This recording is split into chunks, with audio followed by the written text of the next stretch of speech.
In the fall of 2015, Bernie Sanders caught fire with massive rallies and internet fundraising.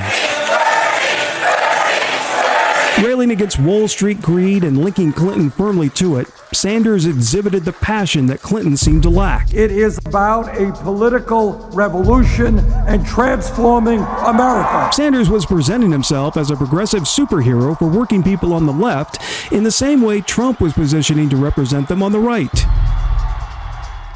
As Sanders' polls ticked up, the leader of the Democratic National Committee, Congresswoman Debbie Wasserman Schultz, was facing growing rancor from progressives that she was rigging the primaries for Hillary Clinton. Wasserman Schultz, who had served as the co-chair of Clinton's failed 2008 presidential campaign, denied she was tipping the scale for her close ally. Still, the Sanders campaign believed she was limiting the early primary debate schedule, allowing party cash to be used for Clinton fundraising, and utilizing so-called superdelegates to the nominating convention to cushion Clinton's lead. The claim of a rigged primary election was coming from elected Democrats across the country. That's what the word is on the street. I mean, it's a rigged game.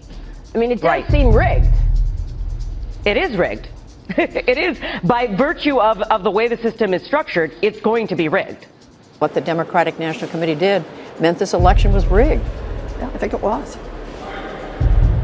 It's a pretty powerful charge. Well, how is she responsible for rigging, in your words, rigging that process? What does that mean? Well, Steve, I just said, when you start allowing corporate lobbyists to be superdelegates, what does that say about this kind of a democracy? Wasserman Schultz countered that superdelegates had been around since 1984, and there was nothing rigged about the process. If you didn't have superdelegates, and keep in mind, we created superdelegates back in 1984. So this is not something that was suddenly developed, at this election cycle. But we do that so that we can make sure we maximize the ability of real people to participate in our convention.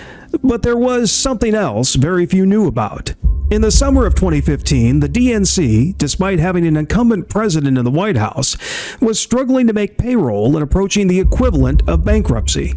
The party organization was still deeply in debt from the 2012 campaign, owing millions to banks and vendors, and Barack Obama had not done much to help out the DNC. Faced with this financial reality, in August 2015, Wasserman Schultz signed an agreement with Clinton's campaign to hand over DNC strategic and financial control in exchange for help in raising badly needed cash and investment. The Clinton campaign bailed out the DNC and in exchange effectively took it over. There was a clear attempt, a pattern of behavior on the part of the leadership of the DNC at that time to tip the scale to Hillary Clinton. The arrangement exploded into public view the following summer when some 20,000 stolen emails from the DNC computer servers were released. Some emails showed DNC staffers conspiring to sabotage the Sanders campaign. Thank you all so much.